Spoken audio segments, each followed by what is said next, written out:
സ്തുതിക്കുന്നു യേശുവേ നാഥ അങ്ങയെ ഞാൻ. സത്യവെളിച്ചം പ്രോഗ്രാമിലേക്ക് നിങ്ങൾക്ക് ഏവർക്കും സ്വാഗതം.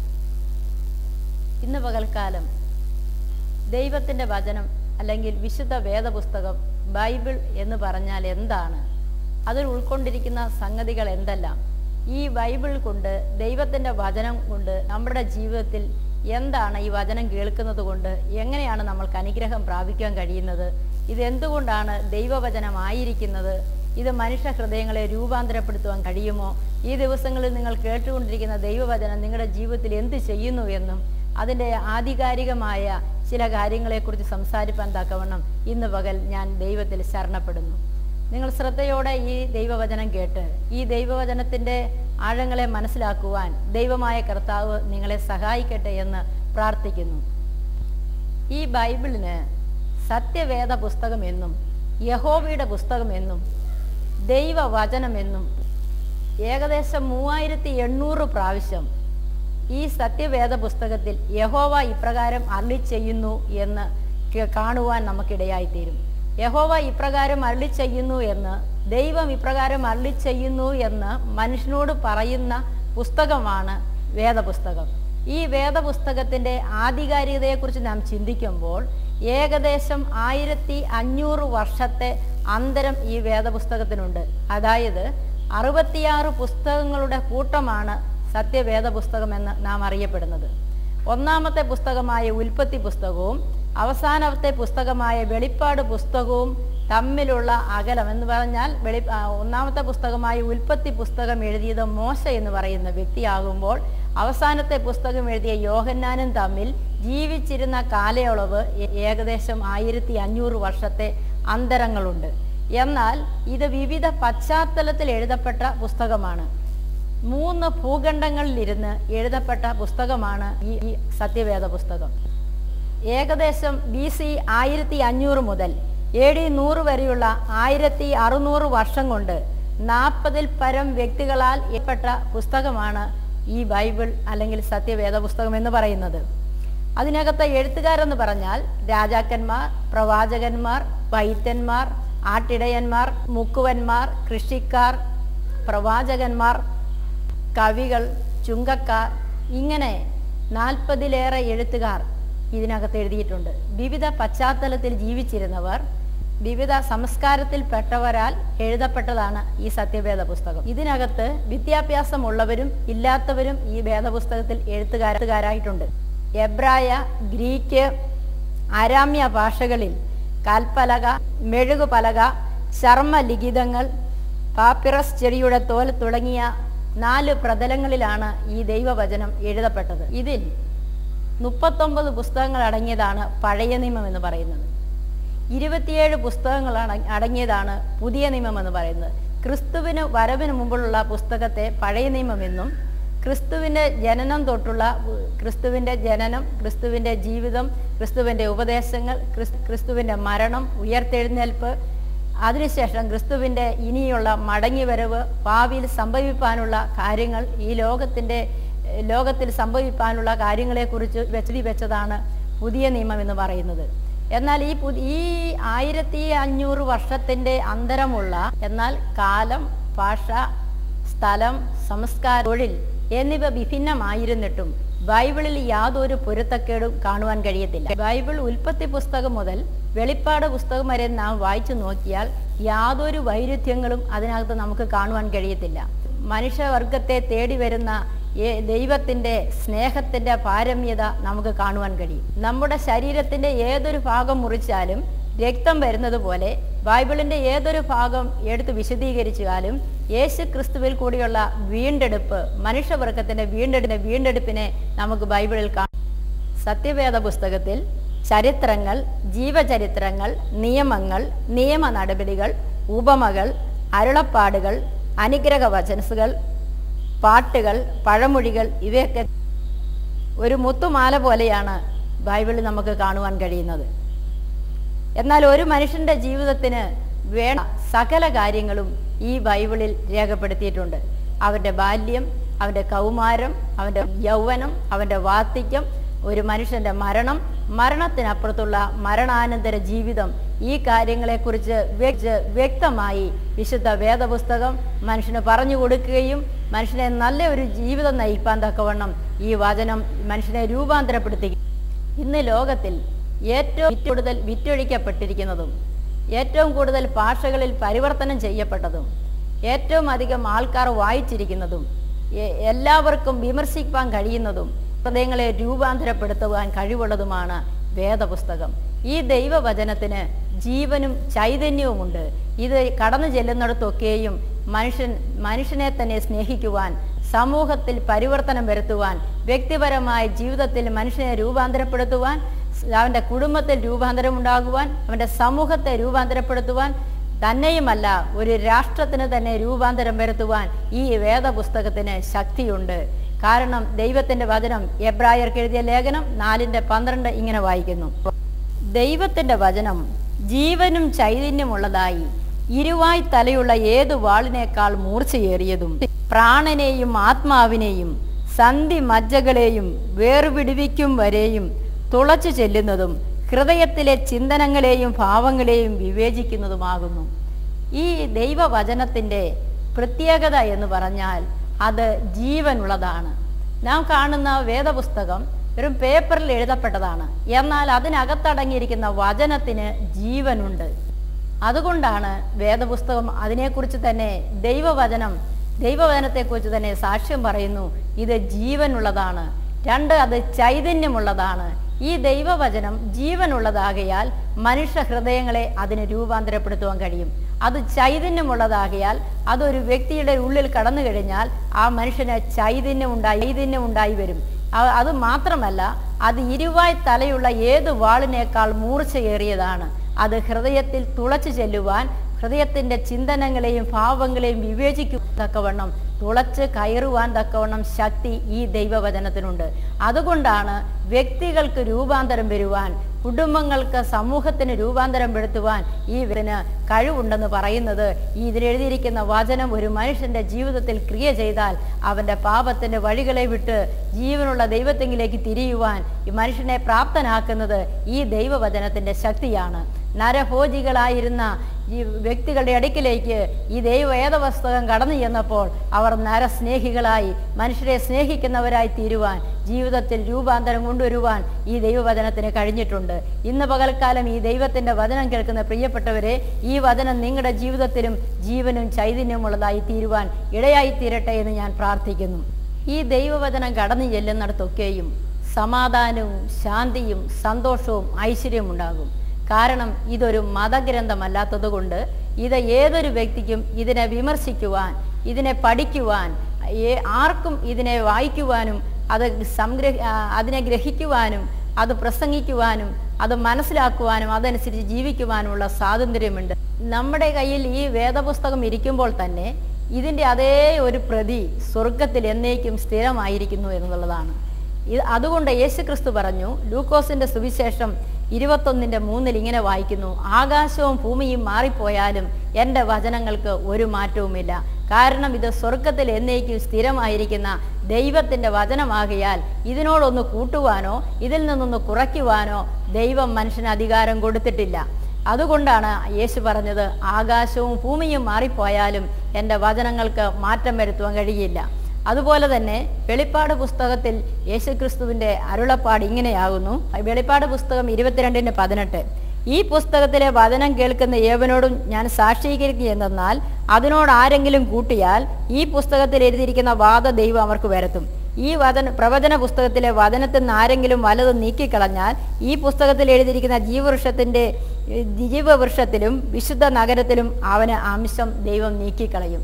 ഈ വേദപുസ്തകത്തോട്, ദൈവത്തിൻ്റെ വചനത്തോടൊന്ന് കൂട്ടുവാനോ ഇതിൽ നിന്നൊന്ന് നീക്കിക്കളയുവാനോ ദൈവം മനുഷ്യന് അധികാരം കൊടുത്തിട്ടില്ല. കാരണം ഇത് യഹോവയുടെ പുസ്തകമാകുന്നു, ദൈവത്തിൻ്റെ പുസ്തകമാകുന്നു. ദൈവം മനുഷ്യനെ ഈ ഭൂമിയിൽ സൃഷ്ടിച്ചാക്കിയിട്ട് മനുഷ്യൻ എങ്ങനെ ജീവിക്കണം, എങ്ങനെ ദൈവത്തിൻ്റെ അടുക്കിലേക്ക് മടങ്ങിയെത്തുവാൻ കഴിയും, അവൻ്റെ ജീവിതത്തിൽ ഏത് രീതിയിൽ അവൻ ജീവിക്കണമെന്ന് ശ്വാസികമാണ്, ദൈവശാസികമാകുന്നു ദൈവവചനം, ദൈവത്തിൻ്റെ അരുളപ്പാടാകുന്നു ദൈവവചനം. ഈ വചനം പ്രമാണിച്ച് ജീവിക്കുന്ന ഏതൊരു വ്യക്തിക്കും ഈ ലോകത്തിൽ സമാധാനവും സന്തോഷമുള്ളൊരു ജീവിതം നയിച്ച് മരണത്തിനപ്പുറം ദൈവത്തിൻ്റെ സന്നിധിയിൽ എത്തിച്ചേരുവാനുള്ള വഴി വചനത്തിലൂടെ നമുക്ക് നൽകി തന്നിരിക്കുന്നു. എന്നാൽ ബൈബിൾ ശാസ്ത്രത്തിൻ്റെ പുരോഗതിക്ക് ഒരിക്കലും ഒരു തടസ്സമല്ല. ബൈബിളിൽ അനേക ശാസ്ത്ര സത്യങ്ങൾ അടങ്ങിയിരിക്കുന്നു.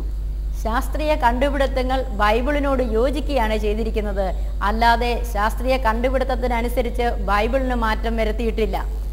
തിമോത്തിയോസിന് എഴുതിയ 2-ാം ലേഖനം 3:16 നാം ഇങ്ങനെ വായിക്കുന്നു: എല്ലാ തിരുവെഴുത്തും ദൈവശ്വാസികമാകയാൽ ദൈവത്തിൻ്റെ മനുഷ്യൻ സകല സൽപ്രവർത്തിക്കും വക പ്രാപിച്ച് തികഞ്ഞവനാകേണ്ടതിന് ഉപദേശത്തിനും ശാസനത്തിനും ഗുണീകരണത്തിനും നീതിയുടെ അഭ്യസനത്തിനും പ്രയോജനമുള്ളതാകുന്നു. അപ്പോൾ ഈ ദൈവവചനം എന്തിനൊക്കെ പ്രയോജനപ്പെടുന്നു എന്ന് വേദപുസ്തകം തന്നെ നമ്മളെ പഠിപ്പിക്കുന്നു. എല്ലാ തിരുവെഴുത്തും ദൈവശ്വാസികമാണ്. ദൈവത്തിൻ്റെ ശ്വാസമാണ് ഇതിനകത്തുള്ളത്. ദൈവത്തിൻ്റെ ആജ്ഞയാണ് ഈ ദൈവവചനത്തിനുള്ളത്. അതെന്തുകൊണ്ടെന്നാൽ മനുഷ്യൻ സകല സൽപ്രവർത്തിക്കും വക പ്രാപിച്ച്, ഈ വേദപുസ്തകം ദൈവവചനം എന്തിനു നൽകപ്പെട്ടിരിക്കുന്നു എന്ന് ചോദിച്ചാൽ, മനുഷ്യൻ സകല സൽപ്രവർത്തിക്കും വക പ്രാപിച്ച് തികഞ്ഞവരാകേണ്ടതിനും ഉപദേശത്തിനും ശാസനത്തിനും ഗുണീകരണത്തിനും നീതിയുടെ അഭ്യസനത്തിനും വേണ്ടി നൽകപ്പെട്ടിരിക്കുന്നു. ഒരു മനുഷ്യനെ ഈ വേദപുസ്തകം ശാസിക്കുകയും അവനെ ഗുണീകരിക്കുകയും അവനെ നീതിയുടെ അഭ്യസനത്തിൽ നടത്തുകയും ചെയ്യുന്നു. അവൻ്റെ തെറ്റുകളെ തിരുത്തുവാൻ ഈ വേദപുസ്തകത്തിന് ശക്തിയുണ്ട്. 119-ാം സങ്കീർത്തനം 105-ാമത്തെ വാക്യം: നിന്റെ വചനം എൻ്റെ കാലിന് ദീപവും പാതയ്ക്ക് പ്രകാശവുമാകുന്നു. വേദപുസ്തകം ഇങ്ങനെ പറയുന്നു: നിന്റെ വചനം എൻ്റെ ഉള്ളിൽ സംഗ്രഹിച്ചിരിക്കുന്നത് കൊണ്ട് ഞാൻ പാപത്തെ വിട്ടോടുന്നു, പാപം ചെയ്യാതെ വണ്ണം എന്നെ സൂക്ഷിക്കുന്നു. ഈ ദൈവവചനം ഒരു മനുഷ്യൻ്റെ ഉള്ളിൽ എത്രത്തോളം ഉൾക്കൊണ്ടുവോ അത്രത്തോളം അവൻ പാപത്തെ വിട്ട് ജീവിക്കുവാൻ, കാലിന് ദീപമായി പാതയ്ക്ക് പ്രകാശം കാണിച്ചു തരുവാൻ, ഒരു മനുഷ്യൻ നടക്കേണ്ടുന്ന വഴി അവനെ ചൊവ്വുള്ള പാതയിൽ നടത്തുവാൻ ഈ വേദപുസ്തകത്തിന് ശക്തിയുണ്ട്, ദൈവവചനത്തിന് ശക്തിയുണ്ട്. അവനെ പോകേണ്ടുന്ന വഴി ദൃഷ്ടി വെച്ച് ആലോചന പറഞ്ഞു കൊടുക്കുന്നതാണ് ദൈവവചനം. ചൊവ്വയുള്ള വഴികളെ നടത്തുന്നതാണ്. അതുകൊണ്ടാകും പറഞ്ഞത്, വേദപുസ്തകം ഇങ്ങനെ പറയുന്നു: ദൈവത്തിൻ്റെ വചനം അത് എൻ്റെ കാലിന് ദീപവും പാതയ്ക്ക് പ്രകാശമാകുന്നു. ഒരു മനുഷ്യനെ നേർവഴി കാണിച്ച് നടത്തുവാൻ ഈ വേദവചനത്തിന് വചനം എത്രത്തോളം ഒരു മനുഷ്യൻ്റെ ഉള്ളിലുണ്ടോ അവന് പാപത്തോട് വിട്ടു ജീവിക്കുവാനുള്ള കഴിവുണ്ട്. അവനെ അതിനുവേണ്ടി പ്രേരിപ്പിക്കുന്നത്, പാപം എന്തെന്നും തെറ്റെന്തെന്നും ശരിയെന്തെന്നും അവനെ ബോധ്യപ്പെടുത്തുന്നത് വേദപുസ്തകത്തിലെ വചനം അവൻ്റെ ഉള്ളിൽ എത്രത്തോളം സംഗ്രഹിച്ചിരിക്കുന്നോ അത്രത്തോളം അവനൊരു വിശുദ്ധ ജീവിതം നയിപ്പാൻ കഴിയും. ഒരു മനുഷ്യൻ വിഷാദത്താൽ തളർന്നിരിക്കുമ്പോൾ അവനെ ആ വിഷാദത്തിൽ നിന്ന്, ദാരുണമായ അനുഭവത്തിൽ നിന്ന് അവനെ രക്ഷിപ്പാൻ കഴിയുമെന്ന് വേദപുസ്തകം നമ്മെ പഠിപ്പിക്കുന്നു. 119-ാം സങ്കീർത്തനം 5-ാം വാക്യത്തിൽ: നിന്റെ വചനം ജീവിപ്പിക്കുന്നു, കഷ്ടതയിൽ എനിക്ക് ആശ്വാസം തരുന്നു. കഷ്ടതയിൽ ആശ്വസിപ്പിക്കുവാൻ കഴിവുള്ളത്, ഹൃദയം നുറുങ്ങിയിരിക്കുമ്പോൾ സമീപസ്ഥമായി ഈ വേദവചനം നമ്മളെ ആശ്വസിപ്പിക്കുന്നു. ഇവിടെ കഷ്ടതയിലായിരുന്നപ്പോൾ നിന്റെ വചനം എന്നെ ആശ്വസിപ്പിച്ചു എന്ന് സങ്കീർത്തനക്കാരൻ പറയുന്നു. കഷ്ടതയിൽ നമ്മളെ ആശ്വസിപ്പിക്കുവാൻ, നമ്മളെ തലോടുവാൻ, നമ്മൾക്ക് ആശ്വാസവും സൗഖ്യം തരുവാൻ ദൈവത്തിൻ്റെ വചനം നമ്മളെ ശാരീരിക രോഗങ്ങൾക്ക് സൗഖ്യം നൽകുന്നു. കാരണം ദൈവവചനത്തിൽ പറഞ്ഞിരിക്കുന്നു, യേശു ക്രിസ്തുവിൻ്റെ അടിപ്പിണരാൽ നമുക്ക് സൗഖ്യം വന്നിരിക്കുന്നു. ആ വചനം വിശ്വസിക്കുമ്പോൾ യേശു ക്രിസ്തുവിലുള്ള സൗഖ്യം മനുഷ്യൻ്റെ ശരീരത്തിലേക്ക് വ്യാപരിക്കുന്നു. കാരണം വചനത്തിൻ്റെ ശക്തിയാണ് അവിടെ വ്യാപരിക്കുന്നത്. ഈ വചനം കേൾക്കുമ്പോൾ തന്നെ രോഗികൾ സൗഖ്യമാകുവാൻ കാരണം ഈ വചനത്തിൻ്റെ ശക്തി അവരിൽ വ്യാപരിക്കുന്നത് കൊണ്ടാണ്. 119-ാം സങ്കീർത്തനം അതിൻ്റെ 11-ൽ ഇങ്ങനെ വായിക്കുന്നു: ഞാൻ നിന്നോട് പാപം ചെയ്യാതിരിക്കുവാൻ ഞാൻ നിന്റെ വചനങ്ങളെ എൻ്റെ ഹൃദയത്തിൽ സംഗ്രഹിച്ചിരിക്കുന്നു. പാപം ചെയ്യാതിരിക്കുവാൻ ദൈവത്തിൻ്റെ വചനം ഹൃദയത്തിൽ സംഗ്രഹിച്ചാൽ മതി. ദൈവവചനം ഒരു മനുഷ്യൻ്റെ ഹൃദയത്തിലുണ്ടെങ്കിൽ അവൻ പാപം ചെയ്യാതെ വണ്ണം അവനെ സൂക്ഷിപ്പാൻ കഴിയും. ദൈവവചനത്തിൻ്റെ ശക്തി ഈ ദിവസങ്ങളിൽ ജനഹൃദയങ്ങളിൽ രൂപാന്തരം വരുത്തിക്കൊണ്ടിരിക്കുന്നു. ഏതൊരു മദ്യപാനത്തിന് അടിമയായിരിക്കുന്ന വ്യക്തിക്കും ഈ ദൈവവചനത്താൽ അവന് രൂപാന്തരം വരുന്നു. എത്ര കുടുംബങ്ങളെ, എത്ര വ്യക്തികളെ ഈ ദൈവവചനം രൂപാന്തരപ്പെടുത്തിയിരിക്കുന്നു. ഈ വചനം കേൾക്കുമ്പോൾ, ഈ വചനത്തിൻ്റെ സത്യം മനസ്സിലാക്കുമ്പോൾ, ഈ വചനം നിങ്ങളുടെ ജീവിതത്തിൽ അനുഗ്രഹമായി തീരുവാൻ, വേദപുസ്തകം വായിക്കുവാൻ ഇതൊരു മതഗ്രന്ഥമല്ലെന്ന് മനസ്സിലാക്കി ദൈവത്തിൻ്റെ അരുളപ്പാട് എന്തെന്ന് മനസ്സിലാക്കുവാൻ ദൈവമായ കർത്താവ് ഈ ദിവസങ്ങളിൽ നിങ്ങളെ സഹായിക്കട്ടെ. അവിടെ ദൈവത്തിൻ്റെ വചനം പറയുന്നു, ബാലൻ നടക്കേണ്ടുന്ന വഴി അവനെ അഭ്യസിച്ചാൽ അവൻ വൃദ്ധനായാലും വിട്ടുമാറുകയില്ല. ഒരു കുഞ്ഞിനെ എങ്ങനെ വളർത്തണമെന്ന്, മാതാപിതാക്കളെ എങ്ങനെ അനുസരിക്കണമെന്ന് വേദപുസ്തകം നമ്മെ പഠിപ്പിക്കുന്നു. സമാധാനത്തോടെ ജീവിക്കാമെന്ന്, ഒരു ഭാര്യയുടെ കടമ എന്തെന്ന്, ഒരു ഭർത്താവിൻ്റെ കടമ എന്തെന്ന് ദൈവത്തിൻ്റെ വചനം നമ്മളെ അനുശാസിക്കുന്നു. എഫെസ്യ ലേഖനത്തിൽ ഇങ്ങനെ പറയുന്നു, ഭാര്യ തൻ്റെ ഭർത്താവിന് സകലത്തിലും കർത്താവിൽ എന്ന പോലെ കീഴടങ്ങിയിരിക്കണം. ഭാര്യയെ എങ്ങനെ ഒരു ഭർത്താവിനെ സ്നേഹിക്കണമെന്നും ഭർത്താവിന് കീഴടങ്ങിയിരിക്കണമെന്നും വചനം പഠിപ്പിക്കുന്നു. ഭർത്താക്കന്മാർ ഭാര്യമാരെ സ്വന്തം ശരീരത്തെ പോലെ സ്നേഹിക്കണമെന്ന് വേദപുസ്തകം നമ്മെ പഠിപ്പിക്കുന്നു. കുടുംബ സമാധാനം നഷ്ടപ്പെട്ട ഭാര്യാഭർത്തൃ ബന്ധങ്ങൾ നശിച്ച കുടുംബങ്ങൾ യഥാർത്ഥമായി വേദപുസ്തകം വായിക്കുകയും പഠിക്കുകയും ചെയ്താൽ അവരുടെ ജീവിതത്തിൽ ക്രമീകരണം ഉണ്ടാകുവാൻ, തമ്മിൽ സ്നേഹിക്കുവാൻ, ദൈവം അവർക്ക് കൊടുത്തിരിക്കുന്ന ജീവിത പങ്കാളിയെ സ്നേഹിക്കുവാനും നല്ലൊരു ജീവിതം നയിക്കുവാനും ഈ വേദപുസ്തക വായനയിലൂടെ നിങ്ങളുടെ ജീവിതത്തിൽ ഇടയായിത്തീരും. സമാധാനമില്ലാതെ, സന്തോഷമില്ലാതെ നിങ്ങൾ നിരാശപ്പെടുമ്പോൾ അവർക്ക് ഈ വേദപുസ്തകം വായിച്ചാൽ അവരുടെ ജീവിതത്തിൽ സമാധാനമുണ്ടാകും. എത്രയോ പേരെന്നോട് പറഞ്ഞിട്ടുണ്ട്, ഈ വചനം വായിച്ചിട്ട് എൻ്റെ ജീവിതത്തിൽ സമാധാനം കണ്ടെത്തി. ഞാൻ ആത്മഹത്യ ചെയ്യാൻ പോയ സാഹചര്യങ്ങളിൽ വേദപുസ്തകത്തിൻ്റെ ചെറിയൊരു പ്രതി കിട്ടി. അത് വായിച്ചിട്ട് ആത്മഹത്യയിൽ നിന്ന് രക്ഷപ്പെട്ട അനേക ചരിത്രങ്ങൾ നമുക്ക് കാണുവാൻ കഴിയും. എത്രയോ വ്യക്തികൾ ജീവിതം നശിപ്പിച്ചാൽ മതിയെന്ന് വിചാരിച്ച് ഇറങ്ങി തിരിച്ചെടുത്തുന്ന വേദപുസ്തകത്തിലെ വചനങ്ങൾ വായിച്ച് ആശ്വാസം കണ്ടെത്തി ഇന്നും ജീവനോടെ സന്തോഷത്തോടെ ജീവിക്കുന്ന എത്ര കുടുംബങ്ങളെ നമുക്ക് കാണുവാൻ കഴിയും. എന്നെ കേൾക്കുന്ന പ്രിയപ്പെട്ടവരെ, ഈ ദിവസങ്ങളിൽ നിങ്ങളുടെ ഭവനത്തിൽ ഒരു വേദപുസ്തകം ഇല്ല എങ്കിൽ, ഒരു ബൈബിൾ നിങ്ങൾക്കില്ല എങ്കിൽ, ഈ ദിവസങ്ങളിൽ നിങ്ങളൊരു ബൈബിൾ മേടിക്കുവാനും ആ ബൈബിള് എന്താണ് അതിനകത്തെ സത്യങ്ങളെന്ന് മനസ്സിലാക്കുവാനും അത് വായിച്ച് നിങ്ങളുടെ ജീവിതത്തിൽ അനുഗ്രഹം പ്രാപിക്കുവാൻ, നിങ്ങളുടെ ആത്മാവിൻ്റെ രക്ഷ കരസ്ഥമാക്കുവാൻ, ദൈവത്തിൻ്റെ സ്നേഹത്തെക്കുറിച്ചും ഈശ്വരൻ ആരാണെന്നുള്ള വ്യക്തമായ കാഴ്ചപ്പാട് ഈ ബൈബിളിലൂടെയാണ് നമുക്ക് ലഭിക്കുന്നത്. ദൈവത്തെ എങ്ങനെ ആരാധിക്കണമെന്നും ദൈവത്തിൻ്റെ സന്നിധിയിൽ നമുക്ക് എങ്ങനെ എത്തിച്ചേരാമെന്നും മോക്ഷം എങ്ങനെ പ്രാപിക്കാമെന്നും പാപത്തിൽ നിന്നുള്ള മോചനം എങ്ങനെ പ്രാപിക്കാമെന്നും ഈ ലോകത്തെ എങ്ങനെ നമുക്ക് സമാധാനവും സന്തോഷത്തോടെ ജീവിക്കാമെന്നും വേദപുസ്തകം നമ്മളെ പഠിപ്പിക്കുന്നു. ഈ ദിവസങ്ങളിൽ വേദപുസ്തകം വായിക്കുവാനും വചനം പഠിച്ച് യഥാർത്ഥമായി നിശ്ചയം പ്രാപിച്ച് ദൈവത്തിൻ്റെ മുന്നോട്ട് പോകുവാൻ ദൈവമായ കർത്താവ് നമ്മെ സഹായിക്കട്ടെ. അതുപോലെ തന്നെ ദൈവത്തിൻ്റെ വചനം അറിയാത്തതുകൊണ്ട് ദൈവത്തിൻ്റെ നീതി അറിയാത്തതുകൊണ്ട് ഈ ജനം തെറ്റിപ്പോകുന്നു. ദൈവത്തിൻ്റെ വചനത്തെയും ദൈവശക്തിയെയും ദൈവവചനത്തെയും അറിയാത്തത് കൊണ്ടാണ് ജനം തെറ്റിപ്പോകുന്നത്. നശിച്ചു പോകുന്ന ഈ ഒരു വലിയ തലമുറ നമ്മുടെ മുന്നിലുണ്ട്. ഭീകരവാദം കൊണ്ട്, ഭീകര പ്രവർത്തനങ്ങൾ കൂടെ നമ്മുടെ രാജ്യത്തെ നശിപ്പിച്ചു കൊണ്ടിരിക്കുമ്പോൾ ഈ ദിവസങ്ങളിൽ ഈ വേദപുസ്തകം അവരുടെ ജീവിതത്തിൽ രൂപാന്തരം വരുത്തട്ടെ എന്ന് ഞാൻ പ്രാർത്ഥിക്കുകയാണ്.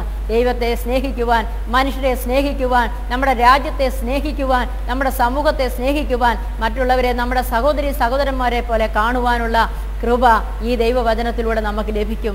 ദൈവത്തെ അറിയുവാൻ, ദൈവവചനം വായിക്കുവാൻ ദൈവമായ കർത്താവ് നമ്മെ സഹായിക്കട്ടെ. ഈ വചനം ജീവനുള്ളതാണ്, ചൈതന്യമുള്ളതാണ്, ഇരുവായ്ത്തലയുള്ള ഏതു വാളിനേക്കാൾ മൂർച്ചയേറിയതാണ്. ഇത് പ്രാണനെയും ജീവനെയും സദ്യമജ്ജകളെയും വേർപിടിപ്പിക്കും വരെ തുളച്ചു ചെന്ന് മനുഷ്യ ഹൃദയത്തെ രൂപാന്തരം വരുത്തുന്നതാണ്. നിങ്ങൾ സമാധാനവും സന്തോഷവുമില്ലാതിരിക്കുന്ന വ്യക്തിയാണോ? ഈ ദിവസങ്ങളിൽ ഒരു വേദപുസ്തകം നിങ്ങളുടെ കയ്യിൽ ലഭിക്കുവാൻ നിങ്ങൾ ആഗ്രഹിക്കുന്നുവോ? നിങ്ങൾ നമ്മളെ വിളിക്കൂ. നിങ്ങളുടെ ഭവനത്തിൽ ഒരു വേദപുസ്തകം എത്തിച്ചു തരുവാൻ, ഈ വചനം വായിക്കുവാനും അത് മനസ്സിലാക്കുവാനും ദൈവത്തെ അറിയുവാനും നിങ്ങളുടെ ജീവിതത്തിൽ അനുഗ്രഹം പ്രാപിപ്പാനും ദൈവമായ കർത്താവ് സഹായിക്കട്ടെ എന്ന് പറഞ്ഞുകൊണ്ട് എൻ്റെ വാക്കുകളെ ഞാൻ ഉപസംഹരിക്കുന്നു.